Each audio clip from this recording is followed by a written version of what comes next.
అధిక బరువు అనేక సమస్యలకు కారణం. సాహితీ యోగా ఆన్లైన్ క్లాసులో జాయిన్ అవ్వండి. నమస్తే రమగారు. నమస్తే జయ. రమగారు, సంసారంలో భార్యాభర్తల మధ్య ఎక్స్పెక్టేషన్స్ ఎంతవరకు ఉండొచ్చు? ఎంతైనా ఉండొచ్చు. ఎంతైనా ఉండొచ్చు. కాదు జయ, ఇద్దరు పెళ్లి చేసుకుంటారు. ఎందుకు చేసుకుంటారు పెళ్ళి? ఎక్స్పెక్టేషనే కదా. కదా, ఇప్పుడు మన పాతకాల పద్ధతి వివాహ వ్యవస్థ ఇవాళది నిన్నటిది మొన్నటిది కాదు, అప్పటిదో. ఆడవాళ్ళకి ఒక రక్షణ,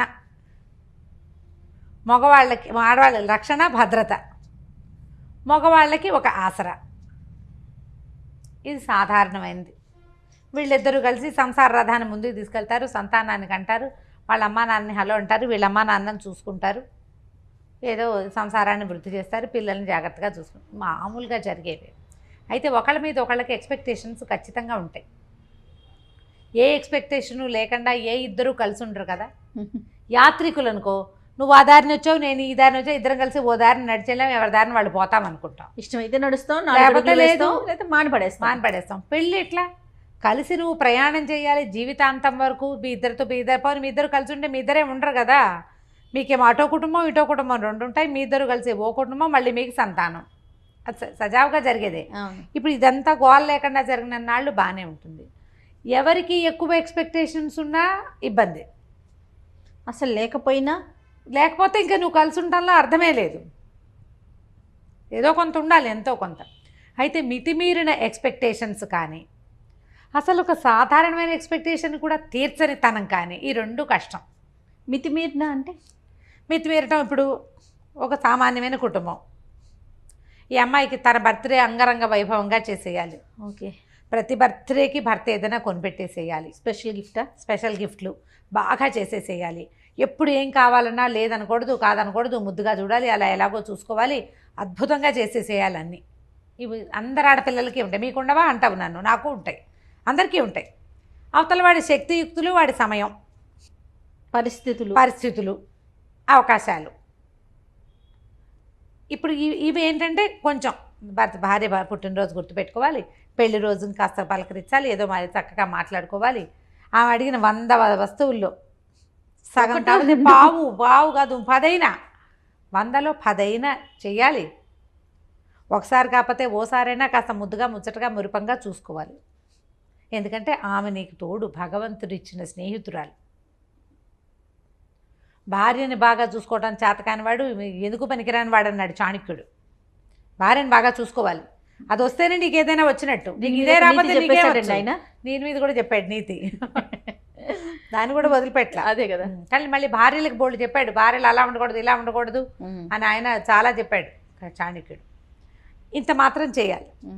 కానీ కనీసం భార్యల మామూలు వ్యవహారాలని కూడా పట్టించుకోకుండా, నాకు చెప్పకుండా ఊపిరి కూడా పీల్చుకోకూడదు అనేవాళ్ళు. నాకు చెప్పకుండా ఎందుకు చేసావు అని పోట్లాడేవాళ్ళు.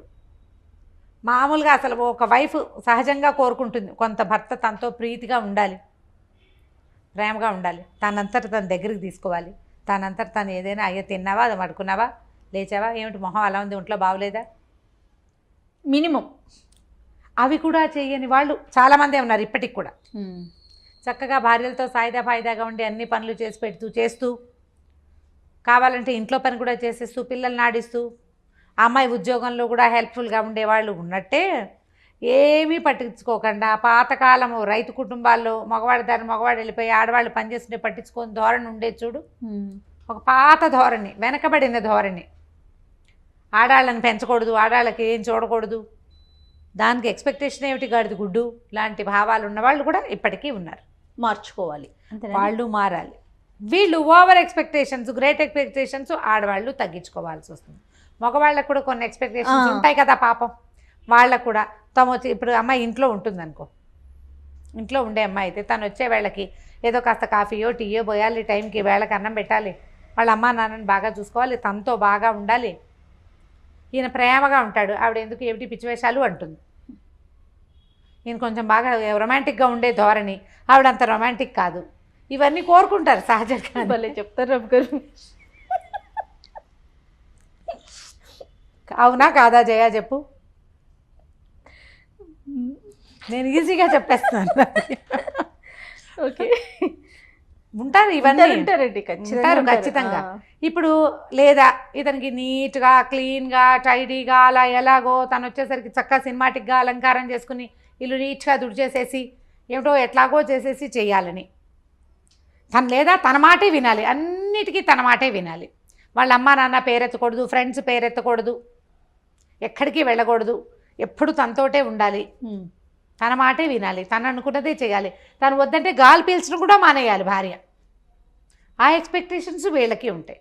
రెండూ తప్పే కదా జయ. అవునవునండి, ఖచ్చితంగా అండి. నన్ను నేనే క్వీన్గా ఉండాలని అమ్మాయి అనుకోకూడదు, నేనే కింగ్ అని ఇతను అనుకోకూడదు. ఇప్పుడు రీచ్ కావట్లేదు అనుకుందాం ఎక్స్పెక్టేషన్ని, ఇద్దరిలో ఒకరు రీచ్ కావట్లా, ఎలా మార్చుకోవాలండి పార్ట్నర్?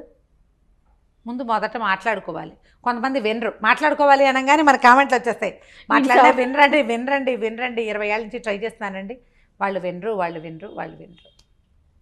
ఓకే, అప్పుడు ఏం చేస్తాం, ఎక్స్పెక్టేషన్స్ తగ్గించుకోవాలి. మనకి ఇంతంత ఉన్నాయనుకోండి, వాటిని చిన్నవి చేసుకోండి. ఓకే, కనీసం ఇది మీట్ అయ్యాం, విన్నరు అని తెలుస్తోంది. మీరు కొన్ని సంవత్సరాల నుంచి ప్రయత్నం చేస్తున్నారు కదా, అది వదిలేయండి. అది కరెక్టా కాదా? వదిలేయాలి. ఎన్నని వదిలేసుకోవాలి అని ప్రశ్నిస్తారు మళ్ళీ. ఎన్నైనా వదులుకోవాల్సిందే, సంసారం వదులుకోలేం కదా చచ్చి. ఏం చేస్తాం? అందుకని ఇప్పుడు రీచ్ కానప్పుడు మీరు అన్నట్లు వదులుకోవటమే మంచిది కదా. మన ఎక్స్పెక్టేషన్ మీట్ అయ్యే పద్ధతి అవతల వాళ్ళల్లో లేకపోతే వీళ్ళని వదిలేయటం కష్టం, కాబట్టి ఎక్స్పెక్టేషన్ వదిలేయటం సులువు కాదు రమ్మగారు. ఎవరితో చెప్పిస్తే మూడో వ్యక్తిని ఇన్వాల్వ్ చేస్తే మారుతారా? చేయొచ్చు, ప్రయత్నం చేయొచ్చు. కాకపోతే అందరి దగ్గర అది కుదరదు జయ. మూడో వ్యక్తిని ఇన్వాల్వ్ చేయొచ్చు. ఆ అమ్మాయికి ఒక మినిమం ఎక్స్పెక్టేషన్స్ ఉన్నాయి, వాటినైనా నువ్వు మీట్ అవ్వాలి అని అతని అక్కలో చెల్లెళ్ళో అమ్మలో ఫ్రెండ్సో చెప్పచ్చు. కానీ వాళ్ళు వినద్దు, వాళ్ళు మాత్రం మా అబ్బాయి అంతే నువ్వు అలా ఇవ్వే సర్దుకో అనేవాళ్ళు లేరు. ఉంటారు. వాడు అలాగే ఉంటాడు, నువ్వు సర్దుకో. వాడు అలాగే ఉంటాడు, నువ్వు అడ్జస్ట్ అవ్వు. వాడు ఎలా ఉన్నా నువ్వు అడ్జస్ట్ అవ్వు. వాడు నవ్వినప్పుడే నవ్వు, వాడు ఏడ్చినప్పుడే ఏడు. వాడు వద్దంటే మానేయి, అంతే. అలాంటి వారు కూడా ఉంటారు. మరి ఇప్పుడు నేను కూడా అలాగే చెప్పాను చెయ్యమన్న ఒక అమ్మాయికి, అసలు అతను వెండు, ఏం చేస్తావు? ఎవరితోటి తెప్పించలేవు, వాళ్ళ అమ్మా నాన్న మాట కూడా అతను వెండు. మరి ఎట్లా రమ్మగారు అసలు ముందుకు ఎలా వెళ్ళగలుగుతాం? ఇప్పుడు ఒక ప్రేమ ఉండదు అలాంటి వాళ్ళతో, ఒక సంతోషం ఉండదు, ఇంకా మనిషి ఈదాల్సిందేనా? ఈదాల్సిందే జయ. జీవితాలు ఇంకొక రకంగా ఉండవు. ఈదకుండా ఈత మానేసి ఫారిన్ కంట్రీస్లో లాగా లేదా ఎవరిలాగానో నేను వీడితో ఈదను అని ఇంకోటి తీసుకునే అవకాశం, ఈ చొక్కా నచ్చలేదని ఇంకో చొక్కా వేసుకునే అవకాశం ఉంటుందా జీవితానికి జయ? అది అడ్వైజబుల్లేనా? కాదు. ఎన్ని చొక్కాలు మారుస్తాం మనము? పైగా ఎప్పుడు ఒక మనిషి ఎక్స్పెక్టేషన్ని ఇంకో మనిషి మీట్ అవ్వటం అనేది తక్కువగానే ఉంటుంది, తక్కువే. నాకు కావలసినట్టుగానే చేసేవాళ్ళు చాలా తక్కువ ఉంటారు, దొరకరు. చాలా అంటే చాలా తక్కువ. అసలు ఇలసాటి లేని జంట అని మనం భావించే వాళ్ళల్లో కూడా ఎంతో కొంత అన్బన్ ఉండే ఉంటుంది. ఎందుకంటే ఇప్పుడు భార్యాభర్తలు అనగానే వాళ్ళు ఒక చోట పెరుగుతారు, వాళ్ళ రకం వేరు, మనం ఒక చోట పెరుగుతాం, మన రకం వేరు. ఈ రెండు రకాలు కలిసేటప్పుడు అది ఇట్లా లక్క బంగారంలాగా అతుక్కుపోవాలి. లక్క వేరు, బంగారం వేరు, ఎవరి గుణం వాళ్ళకే ఉంటుంది. మీరు కలిసి ఉండాలన్న ఒక్క గుణం ఉంటే ఇక ఎక్స్పెక్టేషన్స్ ఉన్నా నడుస్తూనే ఉంటాయి, ఆ నస నడుస్తూనే ఉంటుంది, జీవితం నడుస్తూనే ఉంటుంది, ఇది ముందుకు వెళ్ళిపోతూ ఉంటుంది. ఇప్పుడు లక్క బంగారం ఒకటి కాదు కదా, కాదుగా. దానికి అసలు విలువే లేదు. లక్కకి బంగారానికి విలువ ఉంది, కానీ పల్చటి రేఖ అయితే వంగిపోతుంది. లక్క ఉంటే వంగిపోకుండా అది గట్టిగా ఉంటుంది. అవునండి, కరెక్ట్. ఇప్పుడు ఈ రెండు ఒకదాని గుణాన్ని ఒకటి అంటుకుంటాయా? ఇవి పాతకాలపు మాటలు కదా జయ. నేను వెనకబడిన దానిలాగా కనపడతాను, కానీ వీటిలో ఎంత విలువ ఉంది? విలువ ఉందో లేదో, మాటలో ప్రతి అక్షరం ఒక బంగారం అన్నమాట, వజ్రం లాంటి మాట కదా. పాత మాట ఇది, లక్కా బంగారం. ఎందుకు కలిసి ఉండాలి?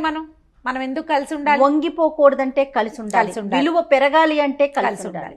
లేదా మనం ఎప్పటికీ మనం ఏదో ఒక దాన్ని సెర్చ్ చేస్తూనే ఉంటాం. నీ సెర్చింగ్ వస్తువుల కోసమో విషయాల కోసమో సెర్చ్ చేయొచ్చు, వ్యక్తుల కోసం సెర్చ్ చేయాలంటే ఎన్ని చేతులు మారాల్సి వస్తాం మనం. మన ఇద్దరితో పాటు మూడో వ్యక్తి కూడా రెడీగా ఉంటారు కదా. కొద్ది రోజులు ఒకళ్ళతోటి కలిసి ఉండేసరికల్లా సంసారం పెరిగిపోతుంది, సంతానం ఏర్పడుతుంది. మనకి ముందు వెనక కుటుంబాలు ఉంటాయి, ఇన్వాల్వ్ అయిపోతారు కదా. జనాలు ఇన్వాల్వ్ ఎవరితోటి సంబంధం లేకుండా ఫ్రీలాన్స్గా ఫ్రీ బర్డ్గా తిరిగే వాళ్ళని మామూలు మనుషులు కానివంటే మర్యాదస్తులుగా చెప్పలేదు సమాజం. సమాజం ఒప్పుకోదు, మనమేమో ఇందులోనే వెళ్ళాలి. మన కల్చరే ఇది కదా కల్చర్ అమ్మగారు. ప్రతి వాళ్ళకి చులకనైపోతాం. ఇప్పుడు సమాజం ఏంటంటే మగవాళ్ళు అడ్జస్ట్ అవ్వాలి, ఆడవాళ్ళు సర్దుకోవాలి. రెండు ఒకటే. రెండు ఒకటే. వాళ్ళ పరిధి వరకు వాళ్ళు అడ్జస్ట్ అవ్వాలి, వీళ్ళ పరిధిలో వీళ్ళు సర్దుకోవాలి. సర్దుకుని ఒక వివాహానికి ముందే మాట్లాడుకునే అవకాశాలు, డిస్కస్ చేసే ఛాన్సెస్ ఉన్నాయి. అవన్నీ మాట్లాడుకోండి. వన్స్ పెళ్ళిలోకి ఫిక్స్ అయ్యాక ప్రపంచం మన గురించి మాట్లాడేలాంటి పరిస్థితులు కల్పించుకోవద్దు. ఎక్స్పెక్టేషన్స్ మీట్ అవ్వలేని ఎక్స్పెక్టేషన్స్ కనుక ఉంటే, ఏ విషయంలో మీట్ అవ్వలేకపోతున్నామో దాన్ని కొంచెం తగ్గించుకోండి. లేదా రెండో వాళ్ళు దాన్ని మీట్ అవ్వడానికి కొద్దిగా ట్రై చేయండి. తగ్గించుకోవటం, మీట్ అవ్వడానికి ప్రయత్నం చేయటం, ఈ రెండు ఇద్దరూ చేయవలసిందే. చేస్తే సంసార రథం ముందుకెళ్తుంది. నేను అనుకుంటారమ్మ గారు, ఇలాంటి ఎక్స్పెక్టేషన్స్ రీచ్ కావట్లేదు, ఇబ్బంది పడుతున్నప్పుడు ఇటు పేరెంట్స్ కానీ అటు పేరెంట్స్ కానీ కొంచెం కల్పించుకొని వాళ్ళిద్దరిని కలిపే ప్రయత్నం చేస్తే మరింత అక్షింతలు వేయటం, మరింత గ్యాప్ను పెంచే ప్రయత్నాలు కాకుండా అలాగే చేస్తారు. అదే ప్రధానమైంది, మనతో ఉన్న రెండో వ్యక్తి వీళ్ళతో ఎందుకున్నామా అని నిత్యము ఏడుస్తూ ఉంటే, నిత్యం ఫీల్ అవుతూ ఉంటే, ఎందుకు మన బతుకు వేస్ట్ కాదు? అదొక జీవితమా? అది మన పార్ట్నర్ హ్యాపీగా లేనప్పుడు, హ్యాపీ కాదు కానీ హ్యాపీగా లేకపోయినా పర్వాలేదు, ఏడుస్తూ ఉంటే భరించలేనితనం. ఆ బంధమే అనవసరం కదా. ఈ అనవసరమైన బంధాన్ని ఎందుకు కొనసాగించాలని అవతల వాళ్ళకి అనిపించడం ఎంత న్యాచురల్. ఇప్పుడు నా బొట్టు నీ బొట్టు దాన్ని చెప్తే ఏమంటాం మనం? ఫ్రెండ్స్ ఏమంటారు? ఏచి ఇంకా వీళ్ళతో ఎందుకు, ఈ అమ్మాయితో ఎందుకని మగవాడి ఫ్రెండ్స్ అంటారు, ఈ మగవాడితో ఎందుకని అమ్మాయి ఫ్రెండ్స్ అంటారు. చెరో పక్కన లాగుతారు. ఇక్కడ అడ్జస్ట్ అవ్వాలా, ఇంకో చోట అడ్జస్ట్ అవ్వాల్సి రాదా? కానీ కాదు కరమ్మ గారు, ఆ మనిషి యొక్క ఘోష ఎంత కొట్టేస్తుంది, ఎంత బాధ అనిపిస్తుంది కదా. యువతల మనిషి మీకు అది ఎంత తగులుతుంది కదా. ఎంత తగులుతుంది, ఎంత బాధ, ఎంత హింస. పోనీ నువ్వు ఇక్కడ సరిగ్గా లేవు, రేపొద్దున ఇంకా కొంచెం జీవితాలు ముందుకెళ్ళావనుకో, అక్కడ అబ్బో ఓసారి ఇలా అయ్యింది, ఈసారైనా సర్దుకోవాలనిపిస్తుంది. నువ్వు మొదటే ఎందుకు సర్దుకోవు? నువ్వు ఆ సర్దుకోవటం మొదటే ఎందుకు చేయకపోతావు? ఇంట్లో వాళ్ళు కూడా ఒక పెళ్లి ఫెయిల్ అయింది, రెండో పెళ్లి చేసాం, ఇప్పుడైనా సర్దుకోవాలనుకుంటారు. మీరు మొదట ఎందుకు సర్దుకోరు? వదిలించేసుకోవాలని చూడటం. రెండోసారి పూర్తిగా అడ్జస్ట్ అయిపోవాలని చూస్తారు. అవును, అది కూడా జరుగుతుంది. మొదటిసారేమో చాలా చూస్తారు, రెండోసారేమో డిపెండ్ అయిపోతూ ఉంటారు. అది కొంచెం ఆలోచించండి. కుటుంబాల్లో ఆలోచించాలి, పెద్దవాళ్ళు ఆలోచించుకోవాలి. వైఫ్ అండ్ హస్బెండ్ పెళ్ళిళ్ళు చేసుకున్నటువంటి వాళ్ళు ఆలోచించాలి. వీళ్ళ మధ్య సంతానం అంటే వాళ్ళ గురించి ఆలోచించాలి. ఓకే, లెట్ ఇట్ బి, ఇప్పటిదాకా ఏదో అయ్యింది, ఇప్పుడైనా ఒక మ్యారేజ్ కౌన్సిలర్ దగ్గరికి వెళ్దాం. ఇవి నా ఎక్స్పెక్టేషన్స్, ఇతను మీట్ అవ్వట్లేదు అని అమ్మాయి చెప్పి, ఇది నా ఎక్స్పెక్టేషన్స్, ఈ అమ్మాయి మీట్ కావట్లేదని ఆయన చెప్పి, మధ్యలో ఒకళ్ళని పెట్టుకుని ఈ రెండు ఎక్స్పెక్టేషన్స్ ఈ పొడుగులు ఉన్నాయి కదా, వాటిని ఇట్లా దగ్గరికి తగ్గించుకోవటం చేసుకుంటే కొంత బెటర్గా ఉంటుంది. ప్రయత్నం చేసి తీరాలి ఖచ్చితంగా. ఇప్పుడు మన సమాజం చాలా చిన్నది, ప్రపంచం పెద్దదైపోయింది, సమాజం మాత్రం చిన్నది, సమాజాలు చిన్నవైపోయినాయి. ఈ చిన్నవైన సమాజాల్లో మనకి భగవంతుడు తోడుగా ఇచ్చిన ఒక పెళ్ళితో ఇచ్చిన వ్యక్తిని చెడగొట్టుకోవద్దు. వాళ్ళంతా చేసుకోవట్లేదా రెండో పెళ్ళి, మూడో పెళ్ళి, 36వ పెళ్ళి అంటే మరి వాళ్ళ పిల్లల జీవితాలు ఎలా ఉన్నాయో ఒకసారి చూడండి. అంతే కదా. వాళ్ళ పిల్లల భవిష్యత్తు ఏమిటి, వాళ్ళ మానసిక స్థితి ఏమిటి, ఎంత ఇన్సెక్యూరిటీ తోటి బాధపడతారు ఆ పిల్లలు. ఎవరినో చూసి వాత పెట్టుకోకూడదు కదా. ఇప్పుడు తప్పనిసరి పరిస్థితులు కొన్ని ఉంటాయి జయ, చాలా క్రూరమైన వాళ్ళు, లేకపోతే మానసిక స్థితి సరిగ్గా లేని వాళ్ళు, వీళ్ళవి ఎక్కడ ఏ రకమైన అడ్జస్ట్మెంట్కి అవకాశం లేని వాళ్ళు, ఇంకా వేరే దారి లేనప్పుడు వేరే కథ.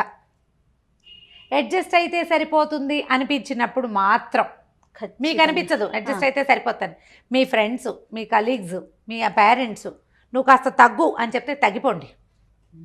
ఎక్కడ తగ్గాలో ఆలోచించుకోండి. ఇది కాదు, ఇది తగ్గినా కూడా ఏమీ పొసగదు అంటే ఇక చేయగలిగేది ఏమీ లేదు. అందరి దారే గోదారి, మన దిగును తప్పదు కదా. అంతేగా. కానీ అడ్జస్ట్మెంట్ అయితే సరిపోతుంది అని అనుకున్న విషయాల్లో కొంచెం తగ్గించండి, కొంచెం పెంచండి, మొత్తానికి సర్దుకుని ఉండండి. అంతే. సూపర్. నమస్తే. నమస్తే చెయ్యి.